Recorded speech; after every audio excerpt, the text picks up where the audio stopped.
Hello Ram గారు, మంచి subject ఉన్న గొర్రె మాట్లాడతారా? అబ్బో, అంత సబ్జెక్ట్ ఉందా? ఇవ్వండి. రాజుగారు చేతులు ఎత్తేసారు మాట్లాడాలన్నా. అవునా? సరే ఇవ్వండి అయితే. ట్రై చేయండి. లైన్ మనని అంటారు నాకు తెలిసి ఖచ్చితంగా. ఇప్పుడు ఆ పర్సన్ టచ్ చేసుకున్నాడు, టచ్ చేసుకొని అందులోకి వచ్చాడు అంతే. మీకు అర్థమైందా? యేసు వంశంలో ఎవరు కూడా చెప్తారా? ఎవరు కూడా ఏసు వంశస్థులు అని అంటేనండి, ఏసు వంశస్థులు అందరూ చేశారు. ఎందుకంటే శక్తికి ఎవరైనా సరే బాగా ఇప్పుడు ఇన్నాళ్ళు ఏం మాట్లాడారు? యేసు వంశంలో ఏం తప్పు లేదు. వంశంలో వచ్చాడు యోధా నిలబడ్డాడు అంటే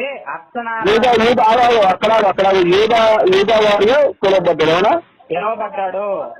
ఇప్పుడు ఒక నిమిషం, యూదా వంశం నీతి చేతులు పట్టించను, ఆయన రాజులను 2 జనాన్ని మేకం చేయను, దీర్ఘకాలం పాలించను, రాజ్యం నెమ్మదించను అని ఉంటుంది కదా. యేసుకోవట ఒక ప్రవచనం ఉంది కదా. యూదా వంశం నీతి చేతులు అంటే ఎవరు? యూదా వంశం నీతి చేతులు ఎవరు చెప్పు? యూదా మరి వంశాలు లేదు కదా. యోధాకి యేసుకి సంబంధం లేదు. ఇప్పుడు బొచ్చు ఆపరా, అదే బొచ్చు ఆపరా ముందు అరే జాత ఆపరా. ఇప్పుడు ఏదో అనేవాడే వాడు దుర్మార్గుడు లంజరమ్మకి జీవితాలు పెద్దించుని అలా తిరుగుతా వాడు సొంత కోవాలని తెలియాడు, డబ్బులు ఇచ్చి మరీ తెలియాడు. లేనివాడు అని చెప్తా ఉంటే మీరు ఏ వంశానికి యూదా వంశం నీతికుడు అంటే యూదా వంశం నుంచి వచ్చినవాడు. యూదానే దొంగలంజా కొడుకు కదా, వాడు లంజలమ్మడే తిరిగే లంజా కొడుతాడు. మన లంజల వంశంలో పుట్టి యూదా వ్యభిచారి, ఆ వ్యభిచారి వంశంలో పుట్టాడు. ఏమవుతారా యేసుక్రీస్తు వంశంలో పుట్టాడా? మరి యూదా వంశం అని అంటే మీకు పుట్టాడు వచ్చాడు అని దానికి తేడా చెప్తాడు. నాయన బాబు ఎందుకు చేస్తారు జనాల్ని? నా బొచ్చులో బయటలో తీసుకొచ్చి అలా అనపడ్డాడు, అలా అడుగుతా పుట్టినవాడు కాదు. అదే దావీదు కుమారుడు అని చెప్పేసి సంబోధించి మాట్లాడారు కదా. దావీదు కుమారుడు అంటే దావీదు వంశస్థుడు అనపడ్డాడు. దావీదు వంశం నుంచి వచ్చినోడే కదా. దావీదు వంశం నుంచి వచ్చినోడే కదా. దావీదు మాత్రం వ్యభిచారి కాదా? దావీదు దగ్గర ఎంతమందిని పడుకోబెట్టాడు యెహోవా? అది మేము చెప్పేది. దావీదు వంశస్థుడే కదా. యోధా గోత్రికుడైనా దావీదు వంశస్థుడే కదా. దావీదు కుమారుడు అని చెప్పేసి అన్నారు లేదా? దావీదు వంశస్థుల నుంచి వచ్చాడంటే దావీదు వంశం నుంచి వచ్చి ఏసేపు మరియను కూడితే పుట్టాడంటే యేసుక్రీస్తుని ప్రపంచంలో దేవుడని ఎవ్వడం నమ్మరు. నేను చెప్తాను అది నమ్మరనే పరిశుద్ధాత్మ చేర్చారు. అది నమ్మరా కాబట్టి పరిశుద్ధాత్మ చేర్చారయ్యా, నేను కాదంటలేదు. దావీదు కుమారుడు అని చెప్పి సంబోధించినప్పుడు దావీదే ఒక వ్యభిచారి. ఎంతమందిని వాడుకున్నాడు ఆడికే తెలియదు. ఇంక కావాలని ఇంకా 100 మంది చేరుస్తాను కదా అని చెప్పేసి కూడా అన్నారు యెహోవా. మరి అటువంటిప్పుడు యెహోవా అనలేదా? ఎంతమంది కావాలి అంతమంది చేర్చాను కదా, నీకు ఇంకా సరిపోకపోతే ఇంకా చేరుతాను కదా, నీకు ఎందుకు తొందరపడ్డామని చెప్పి అనలేదా? సైనికుడు భార్య అని వాడుకున్నప్పుడు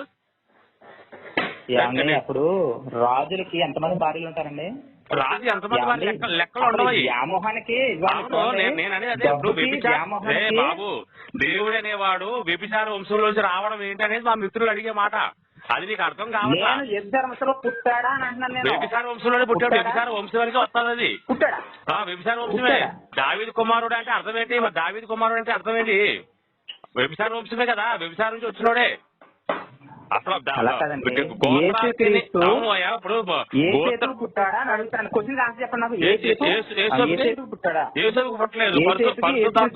పరిశుద్ధాత్మకు పుట్టాడని చెప్పేసి మీరు అంటారు. పరిశుద్ధాత్మ ఎవరు?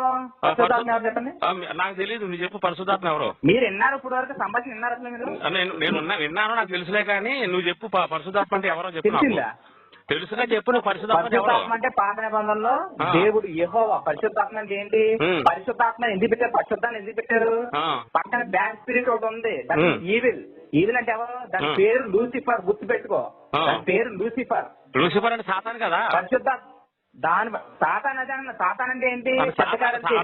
పరిశుద్ధాత్మ దేవుడు కాదు. దాని పేరు లూసిఫర్. ఎవరు? నువ్వు పరిశుద్ధాత్మ దేవుడు కాదు, సాతాను అంటున్నావు నువ్వైతే. బాబు మీకు పరిశుద్ధాత్మ ఎందుకు పెట్టారండి? పక్కన బ్యాడ్ స్పిరిట్ అనే కాబట్టి సెపరేట్ చేయడానికి పరిశుద్ధాత్మ హోలీ స్పిరిట్ అని పెట్టారు.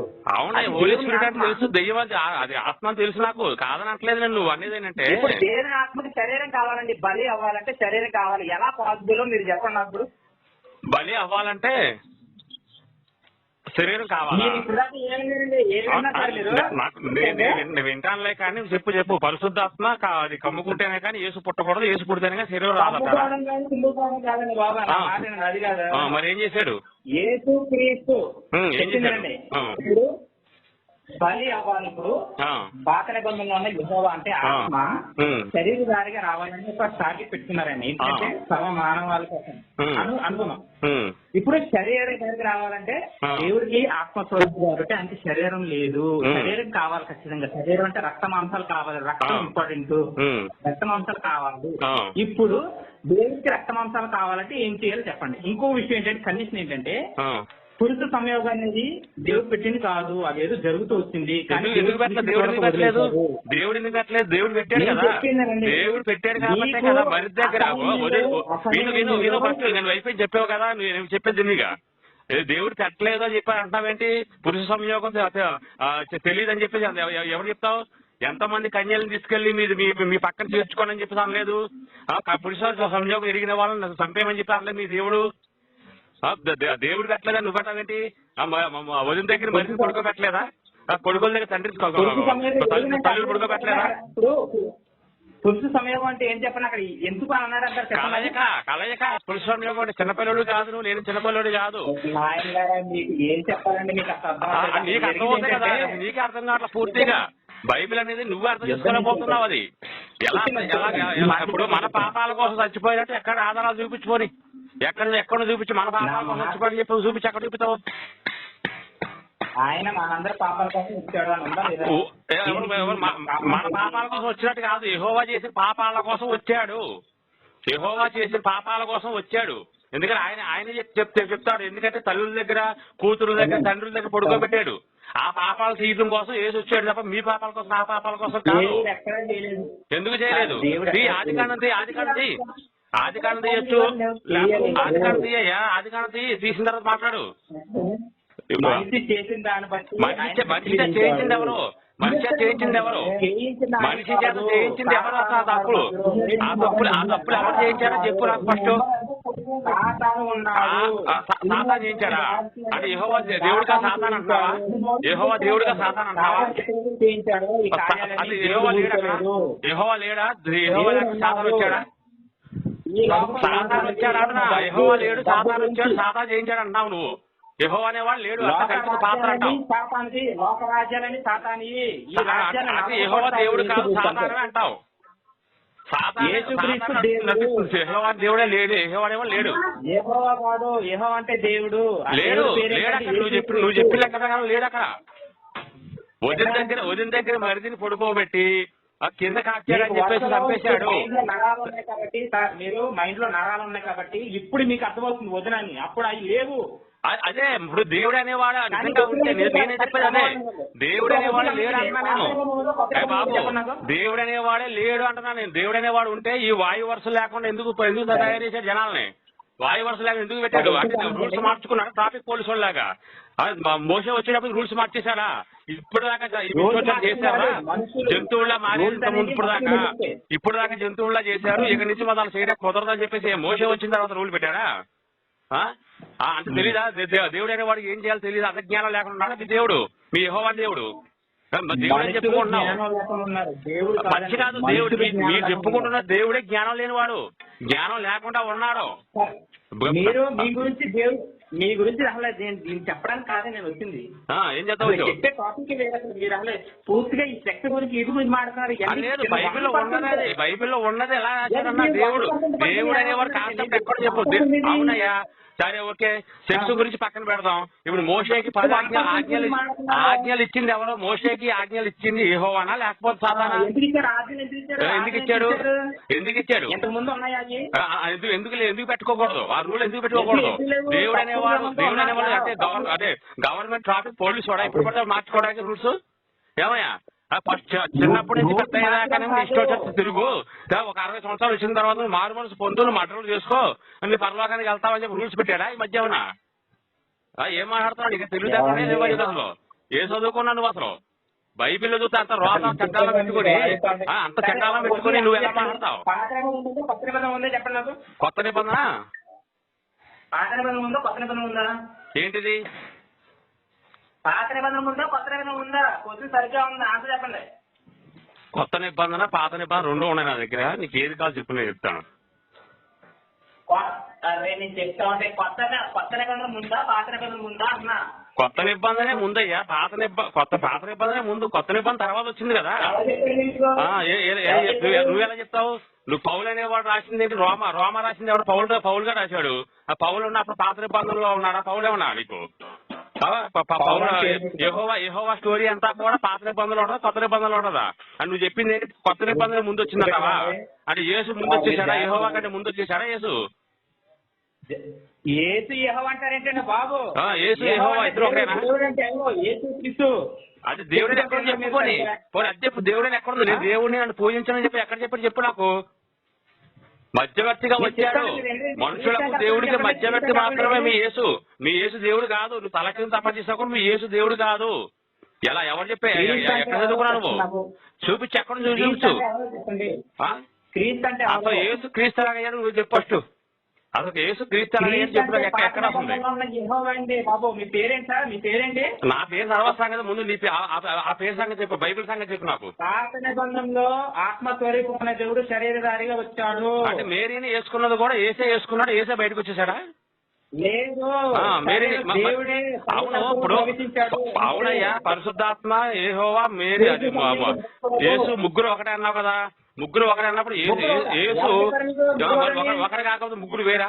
ముగ్గురు వేరైతే నీ బైబిల్ మొత్తం కొట్టిపారేయచ్చు. ఎందుకంటే త్రిత్వం ఒప్పుకోదు, త్రియేకం ఒప్పుకోదు. త్రిత్వం ఒప్పుకోదు మీ బైబిల్. త్రిత్వం ఎలా ఒప్పుకోదు? త్రియేకం ముగ్గురు కలిసి ఉన్నారంటారు. మీ పాస్టర్ అంటారు ముగ్గురు కలిసి ఉన్నారని. ముగ్గురు కలిసి ఉన్నారు, ముగ్గురు ఒకటే అంటారు. తెలీదా బైబిల్? బైబిల్ నీకు తెలీదా? త్రిత్వం అనేది త్రియేకం ఒప్పుకోరు. త్రిత్వం ఒప్పుకోదు. అక్కడ ముగ్గురు ఉన్నారంటే ఒప్పుకోరు. ముగ్గురు ఒప్పుకోలేదా? ముగ్గురు ఒప్పుకోరు. బైబిల్ ఒప్పుకోదు ముగ్గురు అంటే. నా తర్వాతగా నా ముందుగానే వేరొక దేవుడిని ఉండకూడదు అని చెప్పి అన్నప్పుడు ఎలా ఒప్పుకుంటాను అనుకుంటావు? అది నీకు ఇంకో సంగతి తెలియదు. అసలు యేసు సిలువ ఎందుకు వేసాడు చెప్పు నాకు. నేను చెప్తాను, మీరు ఏంటండి మరి? చెప్పు. యేసు సిలువ ఎందుకు వేసాడు చెప్పు నాకు. సిలువ ఎందుకు వేశారు? ఎందుకు వేసి అది చెప్పవయ్యా. చెప్తా అంటే ఈనేసారు, వదిలేసారు. పాయింట్ మర్చిపోయారు. చెప్పు. యేసు సిలువ ఎందుకు చెప్పు.